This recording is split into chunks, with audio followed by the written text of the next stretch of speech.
Bienvenidos a un nuevo relato.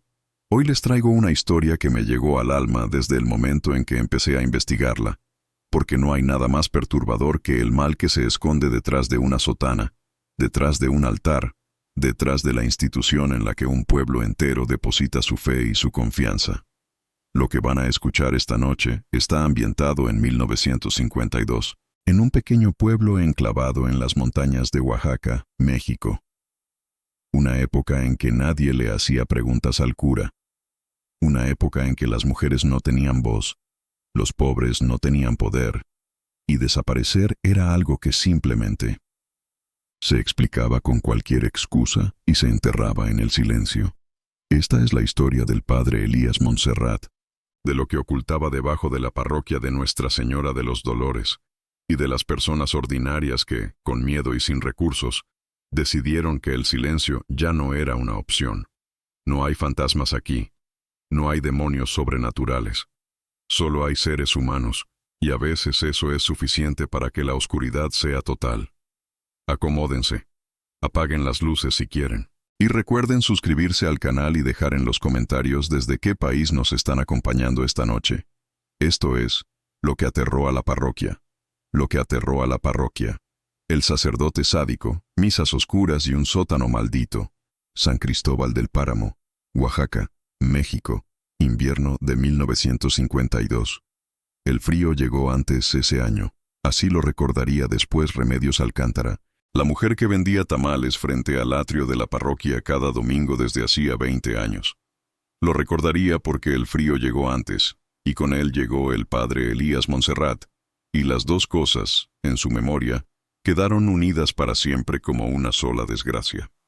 San Cristóbal del Páramo era un pueblo de poco más de 2000 almas distribuidas entre la plaza central, 4 calles de tierra apisonada, una escuela con un solo maestro, una presidencia municipal que olía a papel húmedo y aguardiente, y la parroquia de Nuestra Señora de los Dolores, que era, con diferencia, el edificio más imponente de todo el municipio.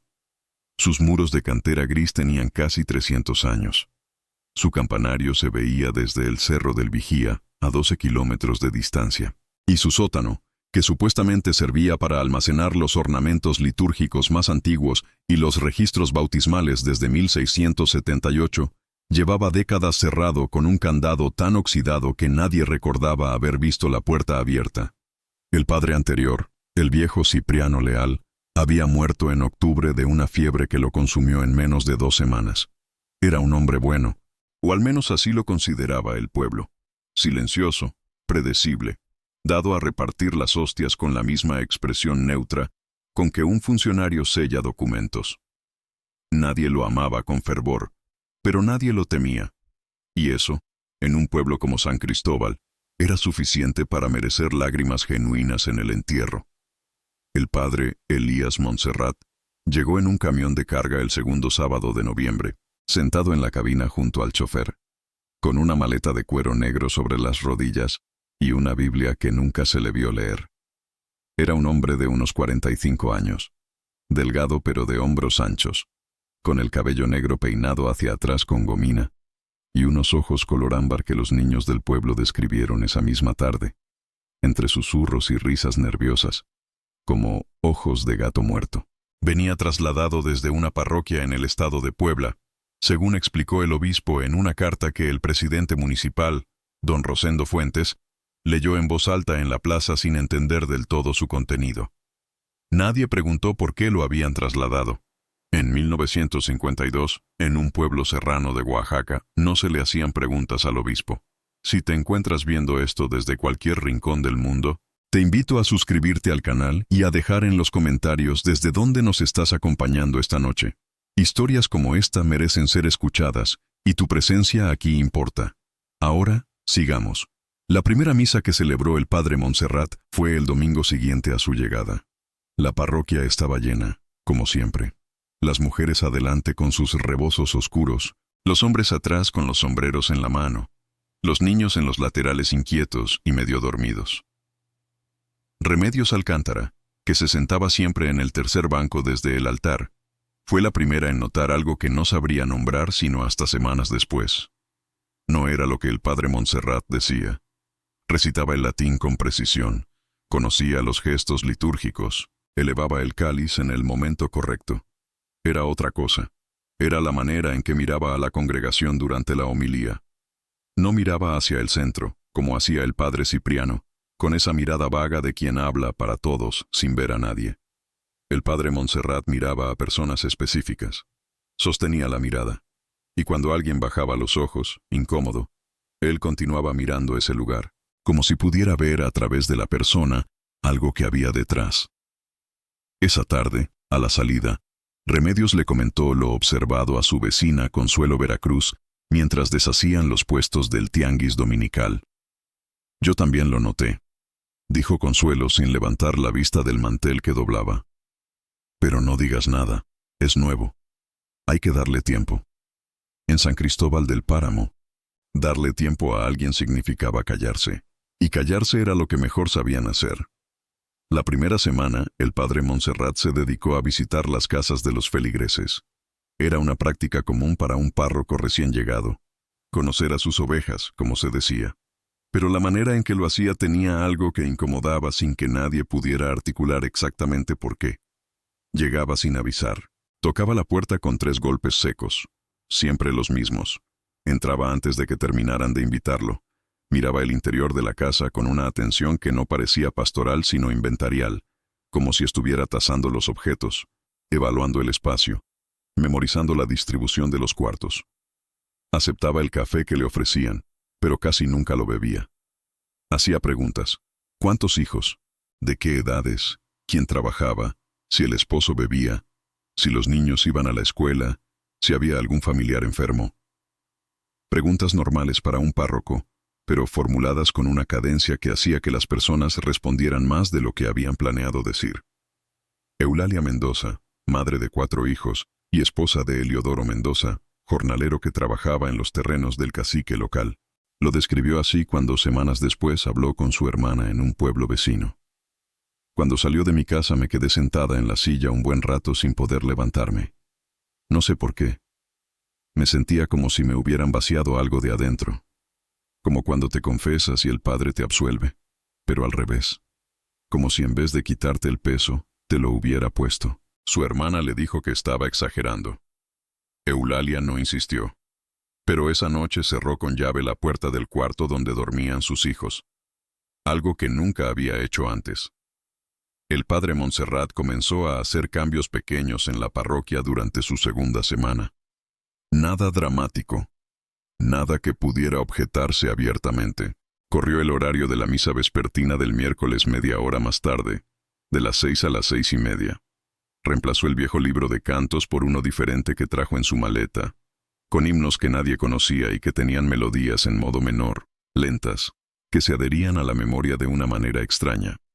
Mandó pintar de blanco la pared lateral derecha del interior de la iglesia, que antes tenía un fresco deteriorado de la Virgen de Guadalupe. Cuando el sacristán, un hombre viejo llamado Anastasio Ruiz, le preguntó por qué, el padre respondió que el fresco estaba en mal estado y que la pared blanca invitaba mejor a la contemplación. Anastasio Ruiz era el único empleado permanente de la parroquia. Llevaba 31 años en ese puesto. Había conocido a 4 párrocos distintos y tenía sobre el edificio un conocimiento íntimo, casi corporal, como el de un hombre que conoce su propia casa a oscuras. Fue él quien notó, al final de esa segunda semana, que el candado del sótano había sido cambiado. El candado oxidado, el de siempre, había desaparecido. En su lugar había uno nuevo, plateado, reluciente, del tipo que se compraba en la ferretería de la ciudad, no en el pueblo. Anastasio tocó el candado nuevo con los dedos durante un momento, mirando la puerta. Luego se fue sin decir nada. Esa noche, sin embargo, no pudo dormir. La primera desaparición ocurrió antes de que terminara noviembre, aunque en ese momento nadie la llamó desaparición. Se fue a buscar trabajo a la ciudad, que era la explicación predeterminada para todo en San Cristóbal cuando alguien dejaba de aparecer de pronto. El desaparecido era Tomás Vergara, 16 años, hijo de una viuda llamada Petra Vergara, que lavaba ropa ajena para sostenerse. Tomás era un muchacho callado, de contextura delgada, que había empezado a servir como monaguillo en la parroquia desde la llegada del padre Montserrat, por indicación del propio sacerdote, quien lo había seleccionado personalmente durante una de sus visitas domiciliarias. Petra Vergara notó que su hijo llegaba de la parroquia cada vez más tarde. Cuando le preguntaba qué hacía tanto tiempo allá, Tomás respondía que el padre le pedía ayuda con labores del templo, acomodar las sillas, limpiar los candelabros, archivar papeles. Respuestas razonables. Petra no insistió. Pero había algo en Tomás que había cambiado en esas semanas, y Petra lo sentía con esa certeza muda que tienen las madres que han criado solas a sus hijos y aprendido a leerles el cuerpo como un texto. Tomás comía menos. Dormía con sobresaltos. Había dejado de ir a jugar a la plaza con los otros muchachos del barrio, y cuando Petra lo miraba directo a los ojos, él apartaba la vista con una velocidad que no era timidez, sino algo más parecido al miedo. La última vez que Petra vio a su hijo fue un martes por la mañana. Tomás salió de casa diciendo que iba a la parroquia porque el padre necesitaba ayuda antes de la misa de las 12. Llevaba puesto un suéter café y los guaraches remendados que Petra le había cosido el mes anterior. No se despidió con un beso, como hacía de niño. Solo dijo, «Ahorita vengo», sin voltear a verla, y cerró la puerta de tablones detrás de él. No volvió. Petra esperó hasta la tarde. Luego fue a la parroquia.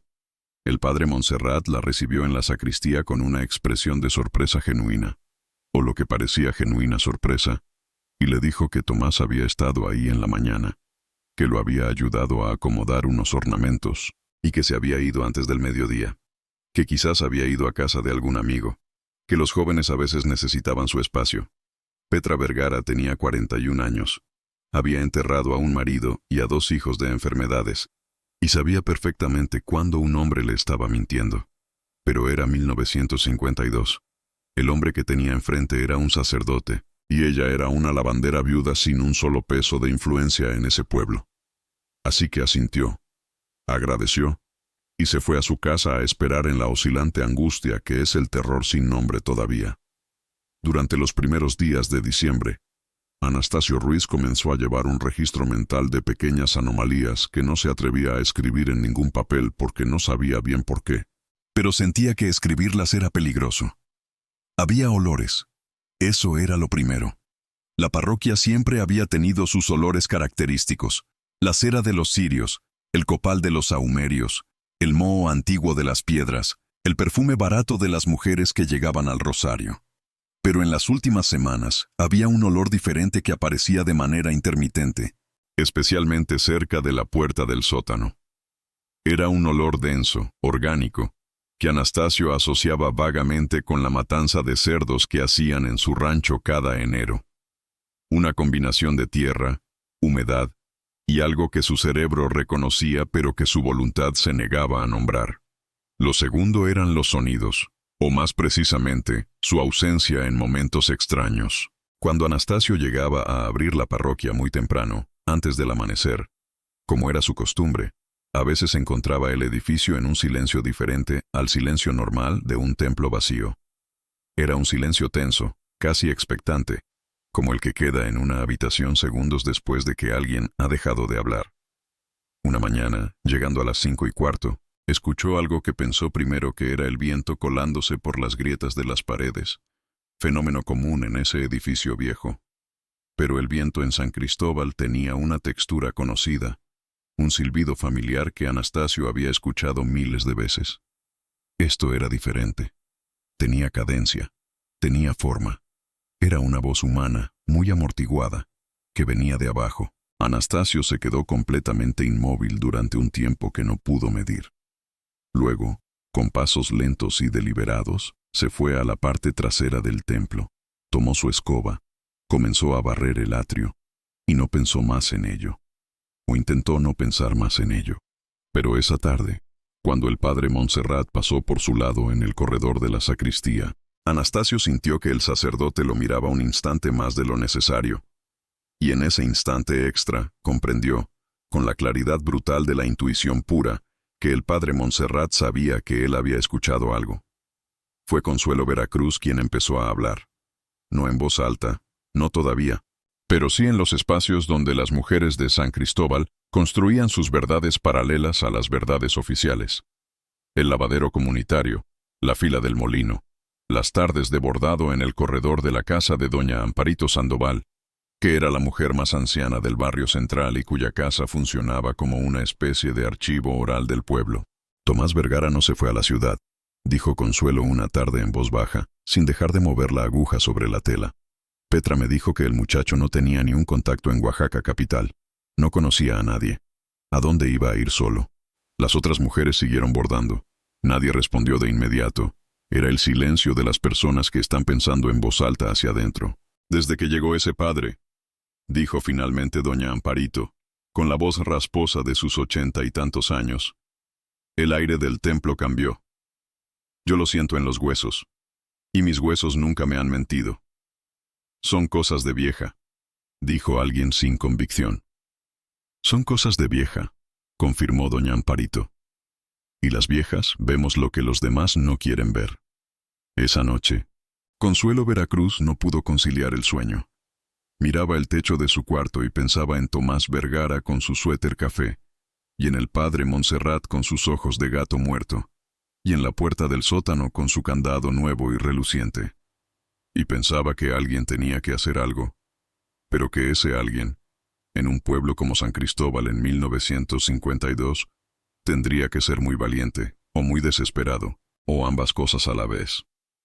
Aurelio Bernal llegó a San Cristóbal del Páramo el 8 de diciembre, el día de la Inmaculada Concepción, que era la fecha de la feria patronal del pueblo, y el único día del año en que el lugar recibía visitantes de fuera con cierta regularidad. Aurelio tenía 32 años. Trabajaba como corresponsal freelance para un periódico de Oaxaca capital llamado El Heraldo del Sur, y había venido al pueblo originalmente para escribir una nota de color sobre las tradiciones de la feria, las danzas de la pluma, los fuegos artificiales, el mole negro que se cocinaba en ollas gigantes en la plaza, ese tipo de piezas que llenaban la sección de cultura del periódico en temporada navideña. Pero Aurelio tenía un defecto profesional, o una virtud, dependiendo de cómo se mirara. No sabía apagar la antena. Esa capacidad de percibir cuando algo en un lugar no cuadra, cuando las personas responden con un milisegundo de más de pausa, cuando hay una conversación que se interrumpe al acercarse un extraño. Y San Cristóbal, esa tarde de feria con sus cohetones y su olor a maíz tostado, tenía algo que no cuadraba. Lo notó por primera vez en la fila del puesto de tejate, cuando dos mujeres que hablaban con cierta intensidad lo vieron acercarse y cambiaron de tema con una rapidez demasiado limpia para ser natural. Lo notó de nuevo cuando preguntó al dueño de la cantina más cercana a la parroquia si el nuevo padre había resultado buena persona. Y el hombre llenó su vaso, puso el dinero del cambio sobre la barra y respondió, «Parece que sí», sin mirarlo a los ojos. Lo notó sobre todo cuando vio a Petra Vergara. La reconoció porque estaba sola, parada al margen de la feria, mirando la entrada de la parroquia con una expresión que Aurelio había visto antes en su vida, pero en contextos muy distintos.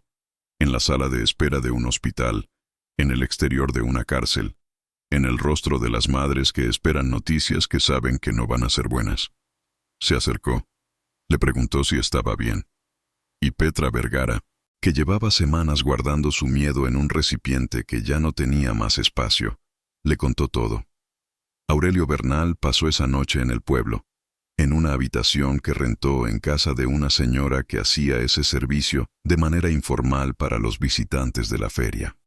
Tumbado en el catre de madera, con el sonido apagado de los últimos cohetones afuera, pensaba en lo que Petra le había dicho y trataba de construir una estructura racional alrededor de ello. Los hechos desnudos eran pocos. Un muchacho de 16 años había dejado de aparecer. El último lugar donde fue visto era la parroquia. El párroco nuevo tenía comportamientos que incomodaban a los feligreses. El sótano de la iglesia, históricamente abandonado, ahora tenía un candado nuevo. No era nada.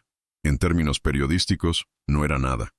Era el tipo de historia que un editor devuelve con una nota que dice, ¿dónde está el hecho? Pero Aurelio había aprendido, en 10 años de cubrir pueblos serranos, que los hechos en esos lugares no flotan en la superficie. Están enterrados, a veces literalmente.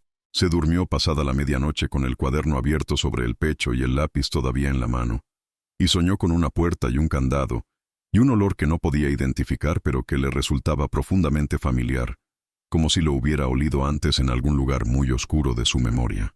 Al día siguiente, con el pretexto de hacer la nota de la feria, Aurelio pasó la mañana hablando con personas del pueblo.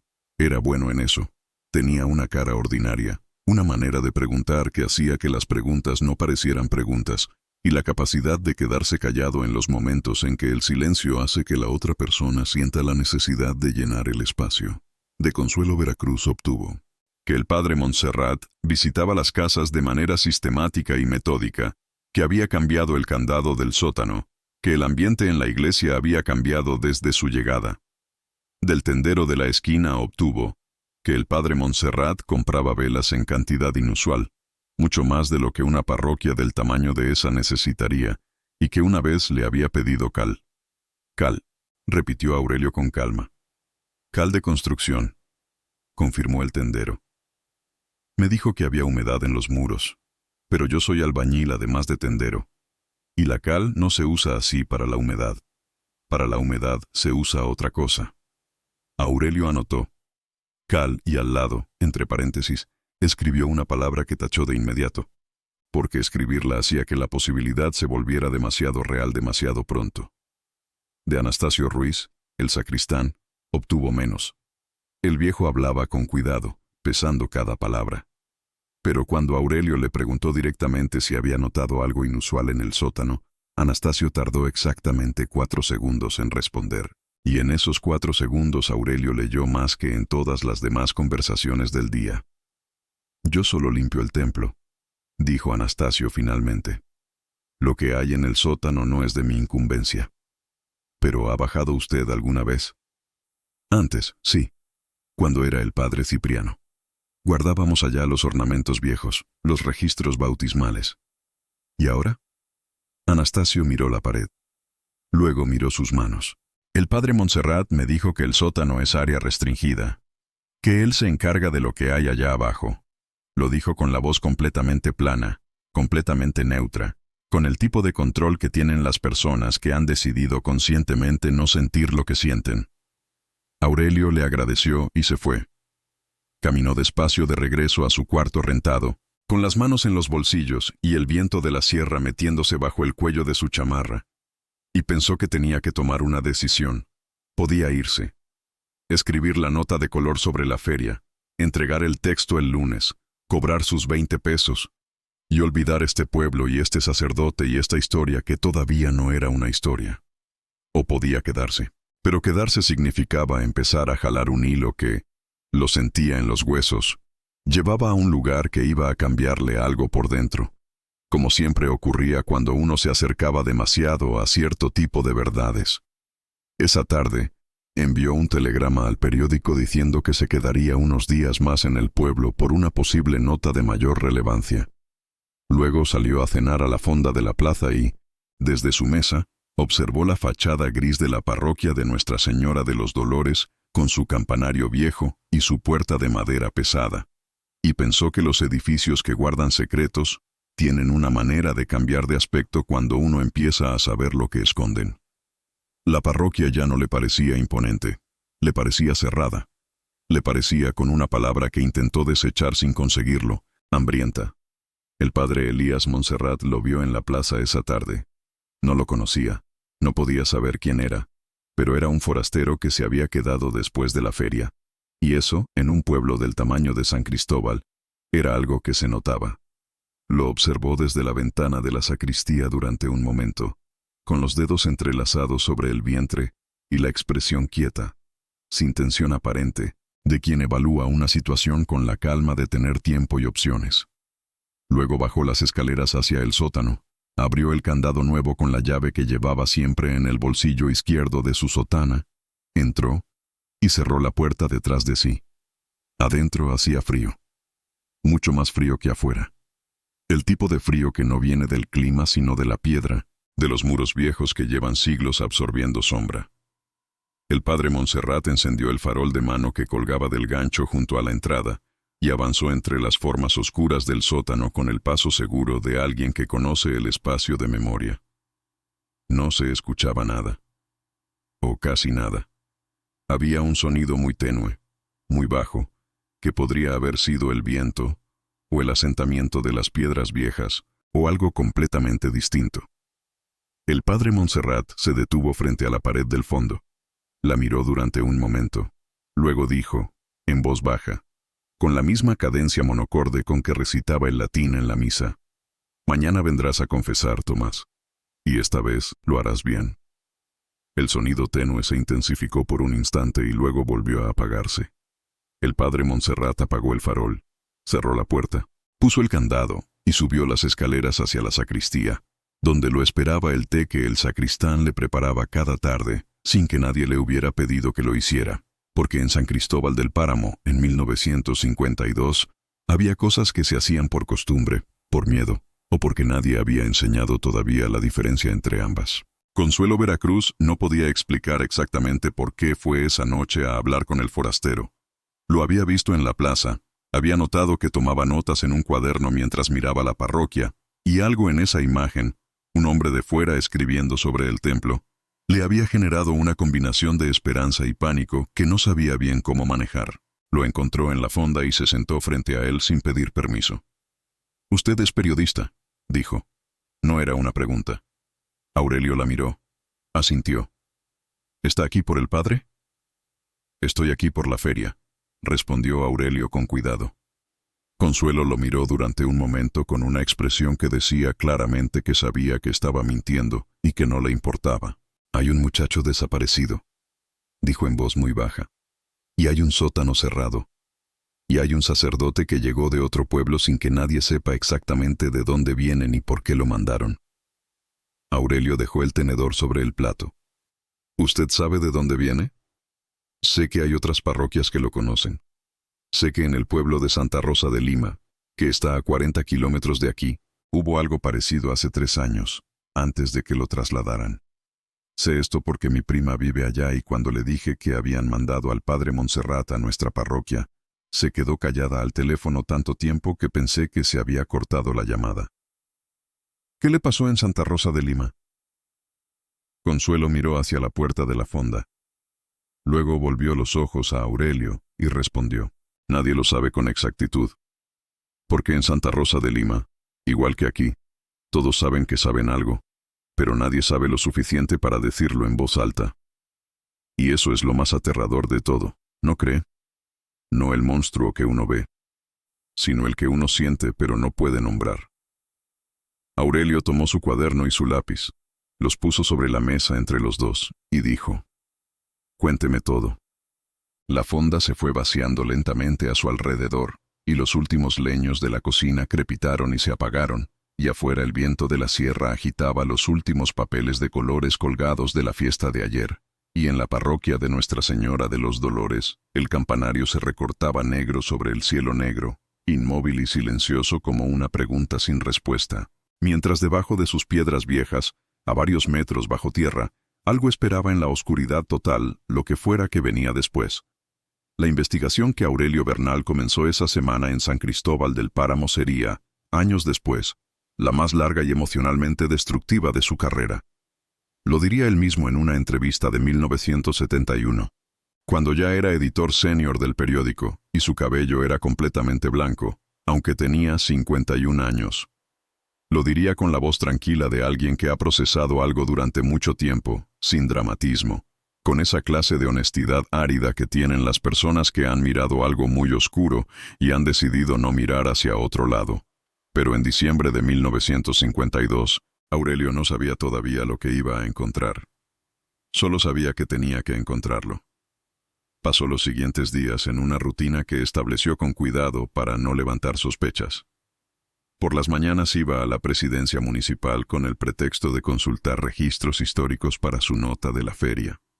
Don Rosendo Fuentes, el presidente municipal, era un hombre gordo y afable que usaba el poder del cargo con la misma despreocupación con que usaba sus mocasines remendados, y no puso ningún obstáculo para que Aurelio revisara los archivos, que estaban organizados con una lógica incomprensible en cajas de cartón apiladas en un cuarto que olía a ratón. En esos archivos, Aurelio buscó registros de personas desaparecidas en los últimos meses. No encontró ninguno, lo cual no lo sorprendió. En pueblos como ese, las desapariciones no siempre llegaban a los registros oficiales, especialmente cuando las personas desaparecidas eran pobres, jóvenes o ambas cosas. Lo que sí encontró fue una nota de traslado del obispado, fechada en octubre, que formalizaba la llegada del padre Montserrat. La nota era breve, formularia, del tipo que se archivaba sin leer. Pero en el encabezado tenía el nombre completo del sacerdote: Elías Montserrat Furlong, nacido en 1907 en la ciudad de Puebla, ordenado en 1931. Y en el campo de parroquia de procedencia estaba escrito: Parroquia de Nuestra Señora del Perpetuo Socorro, Santa Rosa de Lima, Oaxaca. Exactamente como había dicho Consuelo. Aurelio copió el dato en su cuaderno, dobló la nota con cuidado y la devolvió al archivo.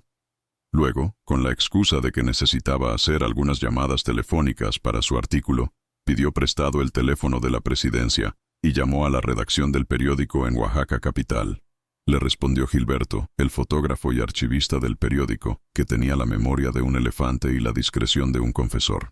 Necesito que busques en el archivo de los últimos 5 años cualquier cosa que haya salido sobre la parroquia de Santa Rosa de Lima, dijo Aurelio en voz baja. ¿Qué tipo de cosa? Cualquier cosa. Nota policíaca, nota social, esquela, lo que sea. Te llamo mañana. Gilberto lo llamó al día siguiente, a las 10 de la mañana. Encontré 2 cosas, dijo. Una nota de 1950 sobre el Festival Patronal de Santa Rosa. Y una nota muy chica, de abril de 1949, enterrada en la sección de estados. Un renglón y medio. Dice que las autoridades de Santa Rosa de Lima investigan la desaparición de un menor de edad, Jacinto Arellano, 14 años, sin más datos. Aurelio sintió algo moverse en su estómago. ¿Hay seguimiento? Nada. Eso es todo lo que hay. Colgó. Se quedó mirando el teléfono durante un momento. Luego sacó su cuaderno y escribió: Jacinto Arellano, 14 años, Santa Rosa de Lima, abril 1949. Tomás Vergara, 16 años, San Cristóbal del Páramo, noviembre 1952. Debajo de los 2 nombres dibujó una línea que los unía, y al lado de la línea escribió una sola palabra y la subrayó 3 veces. La palabra era patrón. Anastasio Ruiz encontró el periódico por accidente una tarde de esa misma semana, cuando fue a barrer el corredor lateral de la sacristía, y vio que el padre Montserrat había dejado su chamarra colgada en el gancho de la pared con el bolsillo abierto, y del bolsillo asomaba la esquina de un papel doblado. Anastasio no era curioso por naturaleza. 30 años de sacristán le habían enseñado que las cosas que no te corresponden es mejor no verlas.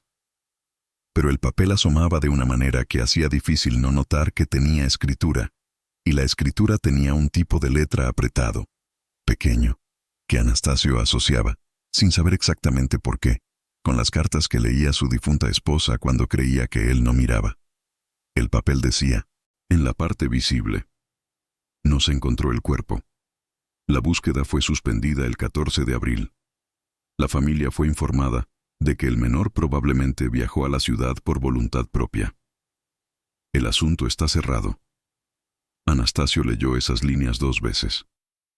Luego acomodó el papel dentro del bolsillo, colgó bien la chamarra, tomó su escoba y barrió el corredor con movimientos lentos y precisos, como si la normalidad del gesto pudiera contener lo que acababa de empezar a entender. Esa noche, por primera vez en muchos años, Anastasio Ruiz fue a casa de su hija, que vivía a 3 calles de la parroquia, y le pidió que le dejara quedarse a dormir porque se sentía mal. No le dio más explicaciones. Su hija, que lo conocía bien, no le preguntó, pero desde la cama del cuarto de huéspedes, mirando el techo con los ojos abiertos en la oscuridad, Anastasio pensaba en la puerta del sótano, y en el candado reluciente, y en el olor que aparecía de manera intermitente, cerca de esa puerta, y pensaba que 30 años de silencio eran muchos años, pero que también había un tipo de silencio que dejaba de ser virtud y se convertía en complicidad, y que él, Anastasio Ruiz, sacristán de Nuestra Señora de los Dolores desde 1921. Tenía 72 años y probablemente pocos más por delante, y tenía que decidir con qué cara se iba a presentar ante el Dios en cuya casa había trabajado toda su vida. Cerró los ojos. Los abrió. Cerró los ojos de nuevo. A la mañana siguiente fue a buscar al periodista de la ciudad. Lo que Anastasio le dijo a Aurelio Bernal en esa conversación de 1 hora en la trastienda de la ferretería del pueblo, con las voces apenas por encima del susurro y los oídos atentos a cualquier movimiento afuera, cambió el peso y la dirección de todo lo que vino después. Anastasio había bajado al sótano 2 semanas antes de esa conversación. Lo había hecho una tarde en que el padre Montserrat había salido al pueblo a una visita domiciliaria, y Anastasio calculó que tendría al menos 1 hora. No había abierto el candado, porque no tenía llave, pero sí había arrodillado su cuerpo viejo sobre el piso de piedra frente a la puerta, y había mirado por el espacio de 1 centímetro que quedaba entre la puerta y el umbral. No había visto mucho. El sótano estaba muy oscuro, pero había visto lo suficiente para lo que le dijo a Aurelio.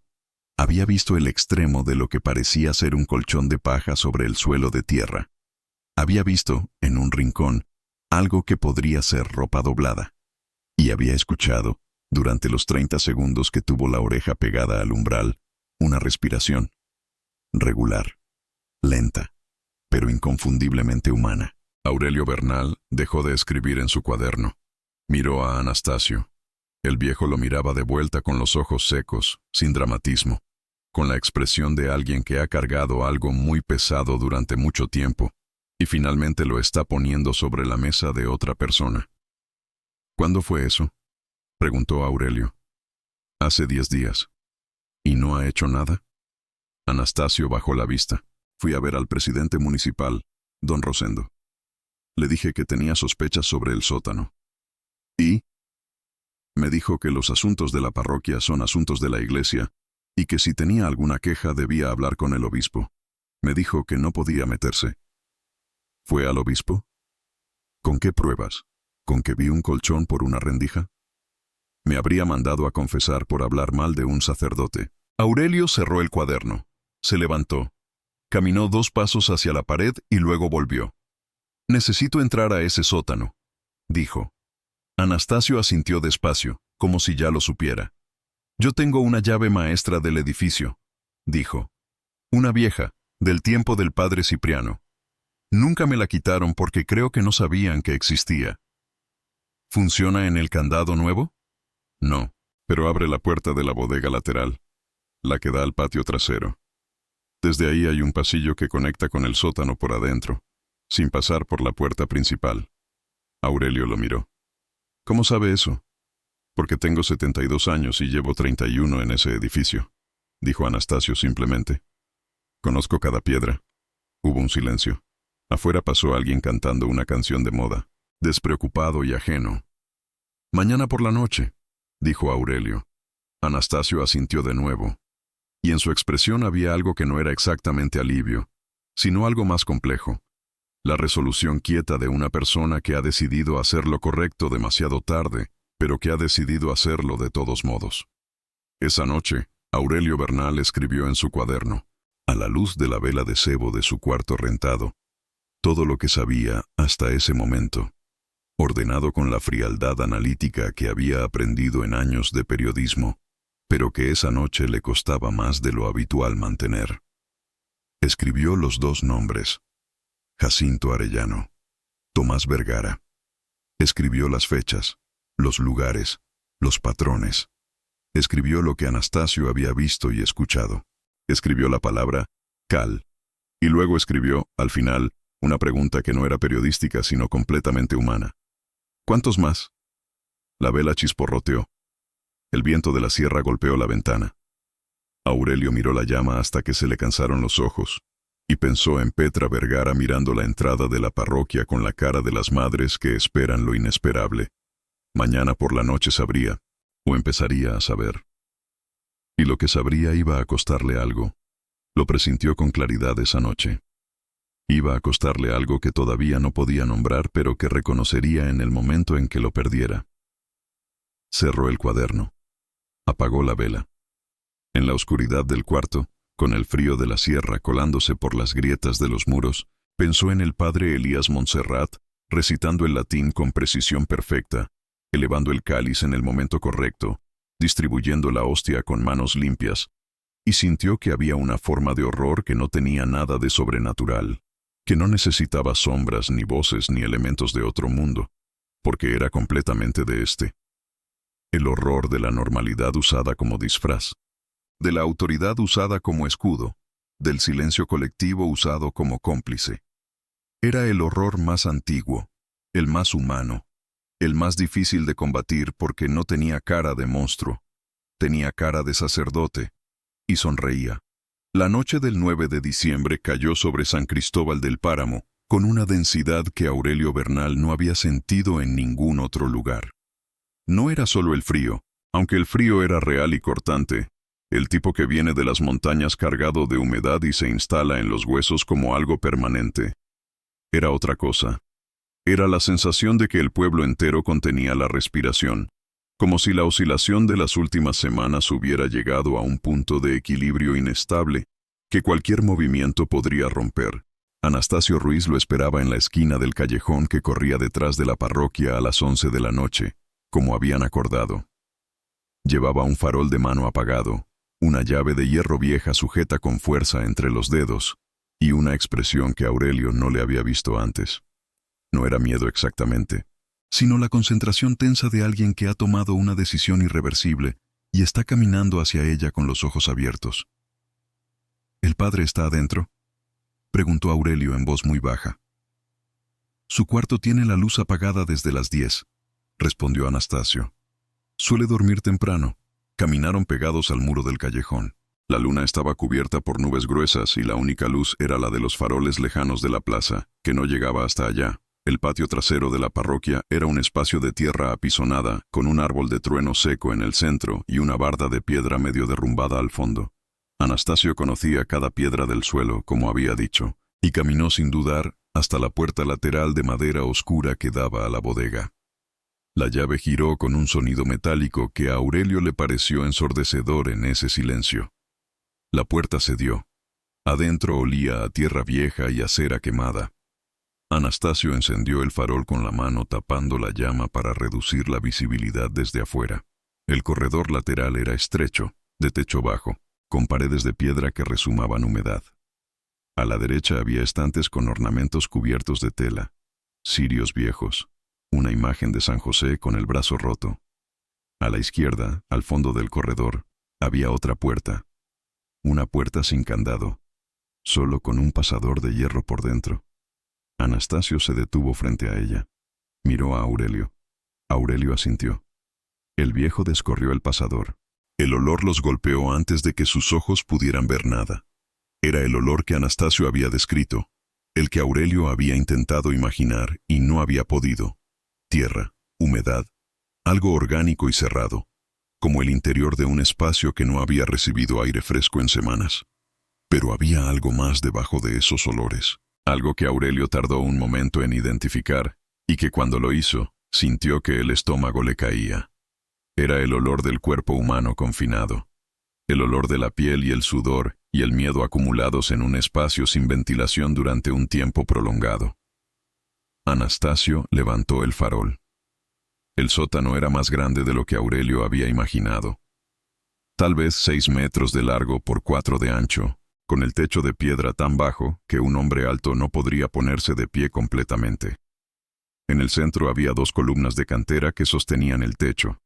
En las paredes había nichos donde alguna vez debieron estar archivos o cajas, ahora vacíos. En el rincón derecho había una mesa pequeña con una silla, un libro y varios cirios apagados. En el rincón izquierdo había un colchón de paja cubierto con una cobija de lana oscura. En el colchón había una figura.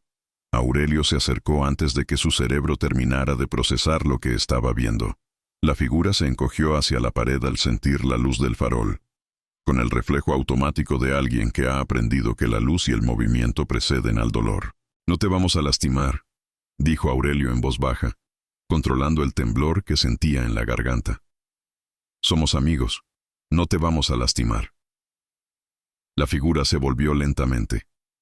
Era un muchacho, delgado hasta el escándalo, con el cabello enredado y los ojos hinchados de quien ha llorado mucho y luego ha olvidado cómo llorar. Llevaba el suéter café que su madre había descrito, uno de los guaraches remendados. El otro pie estaba descalzo. Tenía 16 años. Se llamaba Tomás Vergara y estaba vivo. Lo que siguió en los próximos minutos fue la cosa más difícil que Aurelio Bernal había hecho en su vida, más difícil incluso que lo que vendría después, porque requería una frialdad que no sentía. Había que sacar al muchacho del sótano sin hacer ruido, cruzar el corredor lateral, salir por la puerta trasera, alejarse de la parroquia antes de que algo o alguien los detuviera. Tomás Vergara apenas podía caminar. Sus piernas, después de semanas de inmovilidad en ese espacio reducido, respondían con la torpeza de quien aprende de nuevo. Anastasio lo sostuvo por el lado izquierdo, Aurelio por el derecho, y los tres avanzaron por el corredor en silencio, con el farol apagado ahora porque Aurelio había juzgado que la oscuridad era mejor que el riesgo de la luz. Salieron al patio trasero. La luna seguía cubierta. El árbol de trueno seco era una silueta negra sobre el cielo negro. Fueron a casa de Consuelo Veracruz porque era la única persona del pueblo en quien Aurelio confiaba plenamente, y cuya casa era suficientemente discreta. Consuelo abrió la puerta a la primera llamada, como si hubiera estado esperando despierta, y cuando vio a Tomás con los ojos perdidos y el cuerpo tembloroso, no dijo nada. Lo metió adentro. Le puso una cobija encima. Le calentó un caldo en silencio. Y luego miró a Aurelio con una expresión que contenía todo el espanto y la confirmación y el agotamiento de quien ha sabido algo durante semanas sin poder probarlo. Hay que avisar a su madre, dijo Aurelio. Mañana, dijo Consuelo con firmeza. Esta noche Petra no puede verlo así. Necesita dormir, necesita comer, y necesita que alguien esté con él que no sea su madre, para que pueda hablar. Era un razonamiento completamente correcto, y Aurelio lo reconoció de inmediato. Se sentó frente a Tomás en la cocina pequeña de Consuelo, con el olor del caldo llenando el cuarto y el sonido del viento afuera, y esperó. Tomás Vergara habló durante casi 2 horas esa noche, con una voz que al principio era casi inaudible, y que fue ganando volumen conforme el caldo caliente y la cobija y la presencia de Consuelo, que se sentó a su lado sin tocarlo pero muy cerca, le devolvieron algo de lo que las semanas de confinamiento le habían quitado. Aurelio no tomó notas. Había decidido antes de que Tomás empezara a hablar que esa noche no era para el periódico, era para el muchacho. Las notas vendrían después, cuando Tomás decidiera si quería que su historia se contara, pero esa noche era solo para escuchar. Lo que Tomás dijo no tenía la estructura limpia de un testimonio, ni la narrativa ordenada de alguien que ha tenido tiempo de procesar lo que vivió. Era fragmentado, no lineal, lleno de silencios y de vueltas atrás y de momentos en que simplemente dejaba de hablar y miraba la llama de la vela con los ojos vacíos hasta que Consuelo decía su nombre en voz suave y él volvía. Pero en los fragmentos había suficiente, más que suficiente. El padre Montserrat lo había seleccionado desde el principio, desde la primera visita a su casa. Había construido una relación de confianza con él durante semanas, halagándolo, haciéndolo sentir especial, llamándolo mi mejor ayudante, dándole pequeñas tareas que lo hacían sentir importante en un mundo donde los hijos de las lavanderas viudas no se sentían importantes casi nunca. Luego habían empezado los requerimientos de ayuda en el sótano. Necesito mover algunos archivos. Hay una filtración que quiero que me ayudes a revisar. El sótano había sido la trampa cuya puerta se cerró tan lentamente que Tomás no supo exactamente cuándo había quedado adentro. Lo que el padre Montserrat hacía en el sótano Tomás lo dijo con palabras sueltas, incompletas, que Aurelio recibió con la cara completamente quieta, aunque por dentro algo se le rompía de una manera que reconocería semanas después como furia. Una furia fría y profunda que no sabía bien qué hacer con ella todavía. Había misas privadas, así las llamaba el padre, nuestras misas privadas. Recitaba latín, usaba los cirios. Tenía un libro que Tomás no había podido leer, pero cuyas páginas estaban llenas de anotaciones apretadas en los márgenes.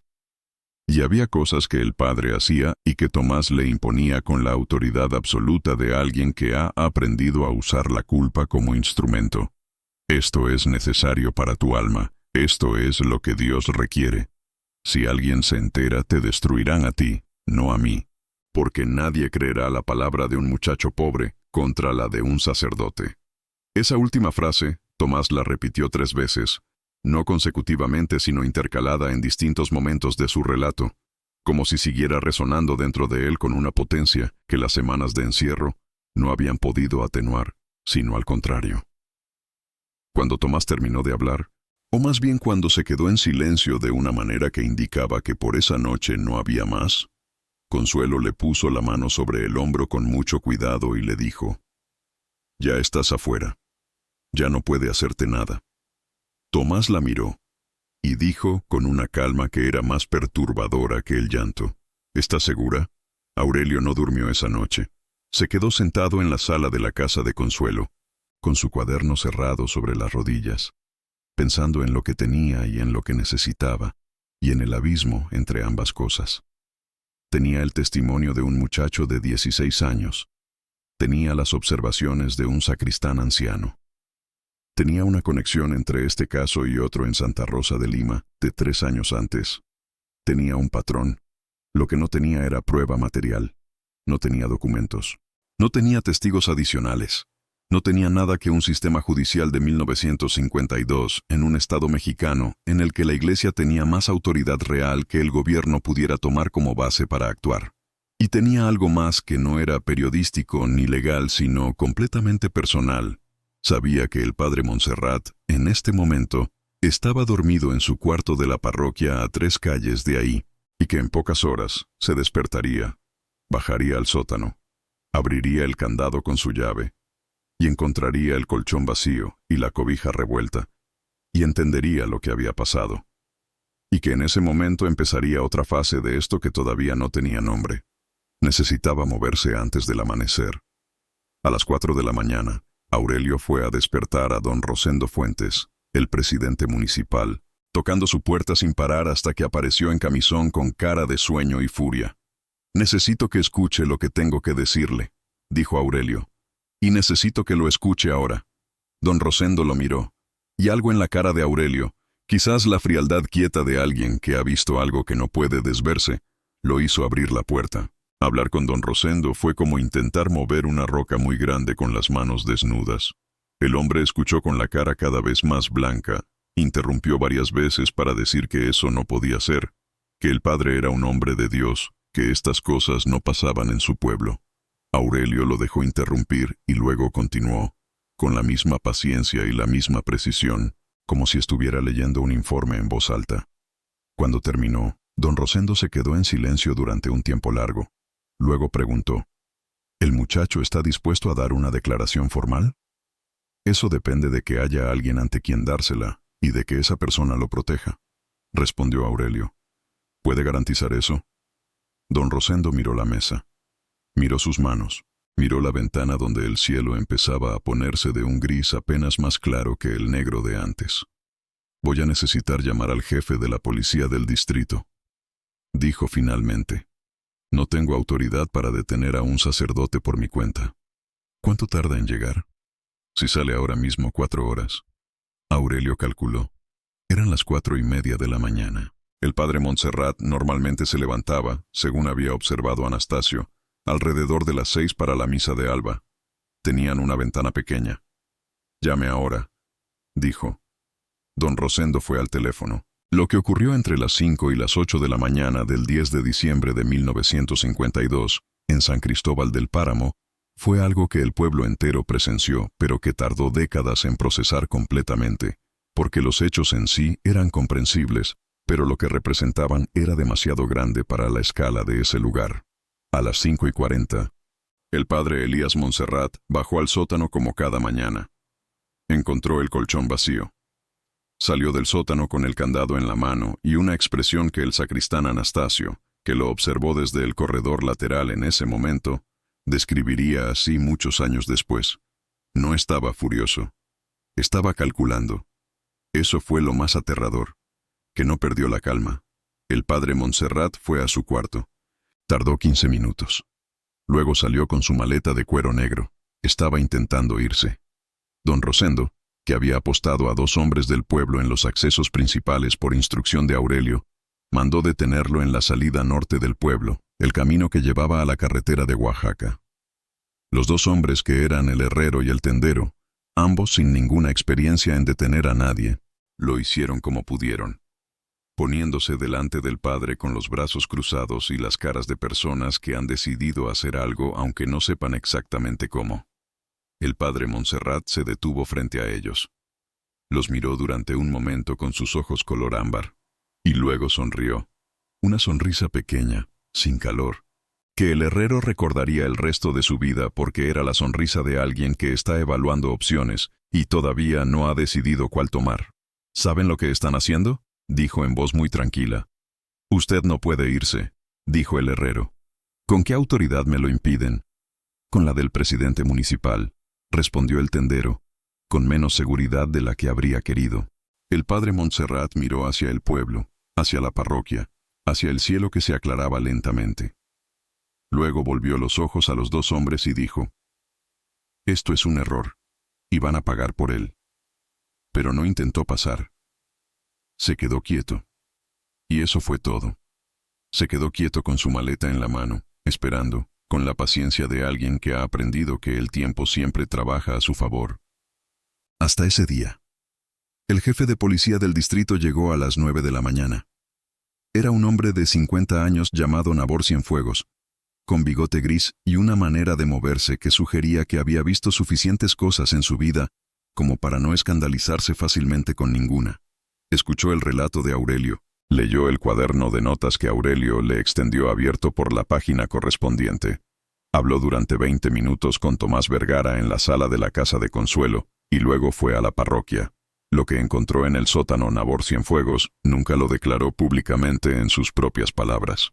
Lo que consta en el expediente oficial, que Aurelio consiguió leer parcialmente meses después gracias a un contacto en el Ministerio Público de Oaxaca, era suficientemente claro para quien supiera leer entre los eufemismos del lenguaje burocrático de la época. Había en el sótano, además del colchón y los cirios, el libro con las anotaciones en los márgenes, varios metros de cuerda, y en el rincón más alejado, detrás de una pila de cajas viejas de archivo, debajo de una capa de cal fresca aplicada recientemente sobre el suelo de tierra, los restos de un ser humano joven. No pudieron identificarlos inmediatamente. Los análisis de la época eran rudimentarios, pero los restos correspondían a alguien de entre 12 y 16 años, con textura delgada, que había muerto meses antes, probablemente a principios de año. En Santa Rosa de Lima, Jacinto Arellano había desaparecido en abril de 1949, 3 años y medio antes. Los números cuadraban de una manera que hacía imposible no mirarlos. El padre Elías Montserrat fue detenido esa mañana frente a los ojos de prácticamente todo el pueblo, que había ido reuniéndose en la plaza desde el amanecer, conforme los rumores corrían de casa en casa, con la velocidad específica que tienen las noticias en los lugares pequeños. Fue detenido sin violencia, con los brazos detrás de la espalda, y las esposas del jefe Cienfuegos en las muñecas, y mientras lo llevaban hacia el automóvil del distrito, no miró al suelo ni a los costados, sino al frente, con esa expresión quieta y calculadora que ya se había vuelto familiar, y nadie en la plaza que lo vio pasar pudo decir después que le había visto miedo en la cara. Remedios Alcántara, que estaba en la plaza con su canasta de tamales que no había podido vender esa mañana por la conmoción, lo vio pasar y pensó en lo que había sentido durante su primera misa, esa incomodidad que no había sabido nombrar. Ahora sí tenía nombre. Pero tener el nombre no hacía que la cosa fuera menos oscura. Petra Vergara estaba junto a su hijo en la sala de Consuelo cuando el padre Montserrat fue conducido al automóvil. No fue a verlo pasar. Se quedó con la mano sobre la cabeza de Tomás, que tenía los ojos cerrados y respiraba con la profundidad tensa del sueño, que no es descanso sino agotamiento, y lloró en silencio durante un tiempo largo, con la boca apretada para no hacer ruido y despertar a su hijo.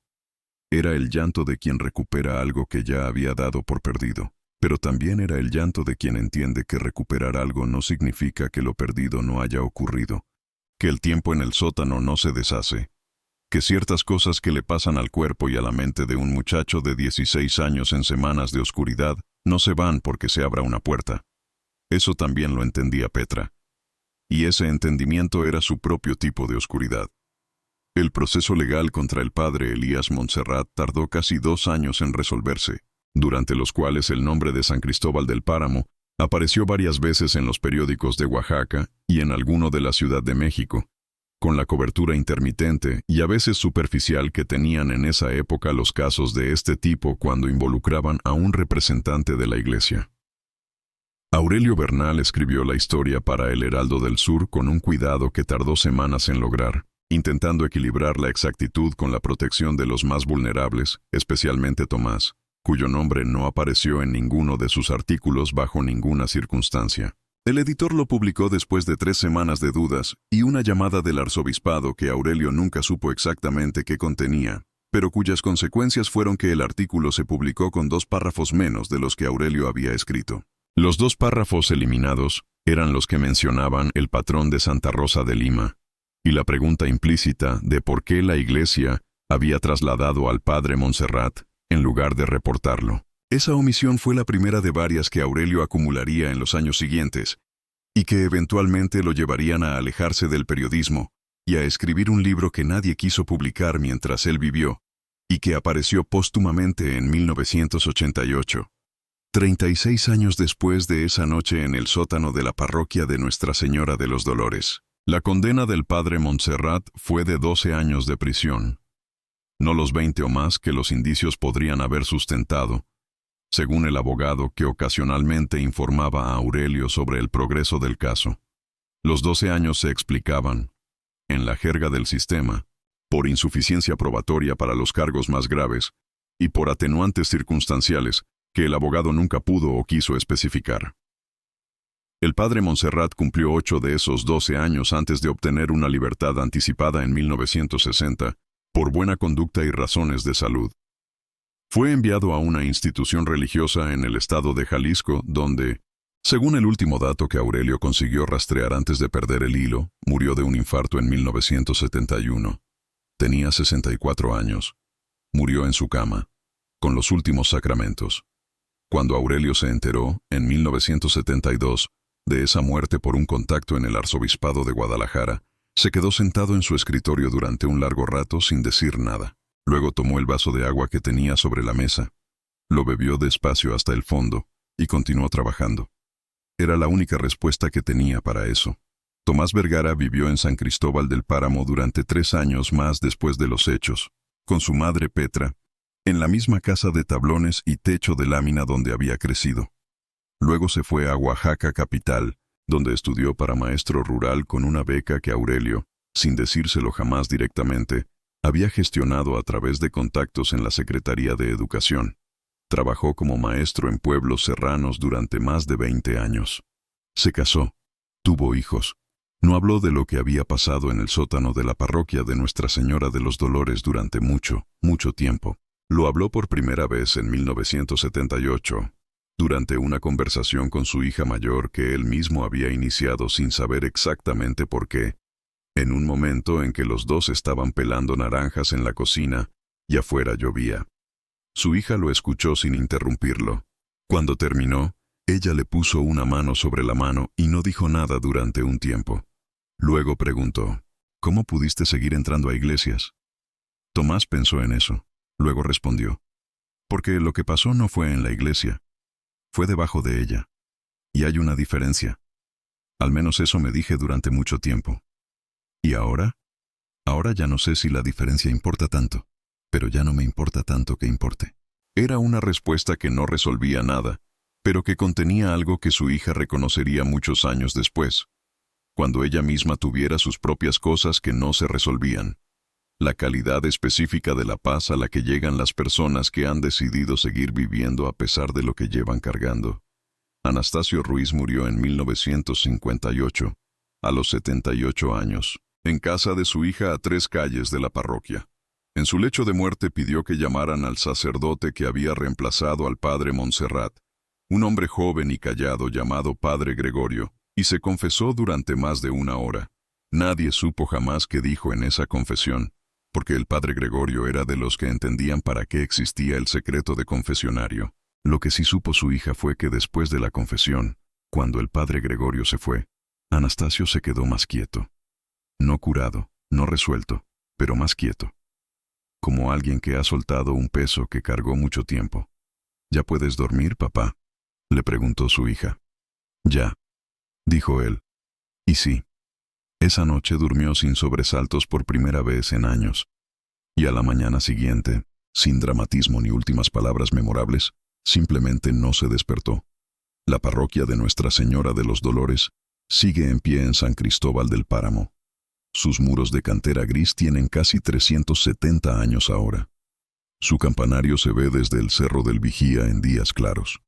El sótano fue sellado definitivamente en 1953, después de que las autoridades concluyeron las investigaciones. Sellado con concreto, no con cal, porque alguien en algún momento tomó la decisión de que ciertas puertas es mejor cerrarlas de una manera que no pueda deshacerse. Remedios. Alcántara vendió tamales frente al atrio durante 20 años más, hasta que su artritis no le permitió seguir.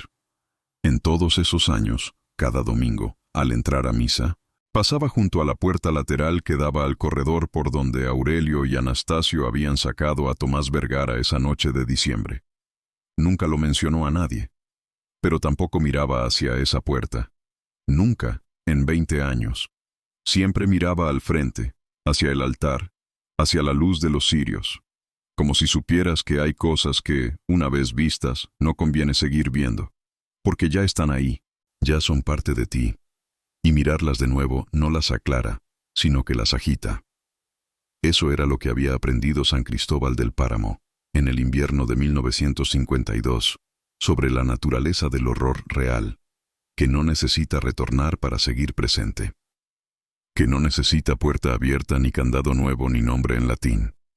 Que se instala en el tejido cotidiano de un lugar, en el silencio de las conversaciones que se interrumpen, en la pausa de un segundo de más antes de responder, en la manera en que ciertas personas miran ciertos edificios cuando pasan frente a ellos, y que la única respuesta posible, la única que no destruye a quien la intenta, no es olvidar. Es recordar con los ojos abiertos, nombrar lo que ocurrió con su nombre exacto, y elegir, cada día, seguir caminando. Lo demás, como todo lo que no puede resolverse, lo absorbe el tiempo. Lo absorbe la piedra. Lo absorbe la montaña que rodea el pueblo desde siempre, quieta e indiferente, más antigua que cualquier verdad humana y más permanente que cualquier horror. Pero las personas que lo vivieron lo llevaron consigo. Y eso también es una forma de que algo no muera del todo.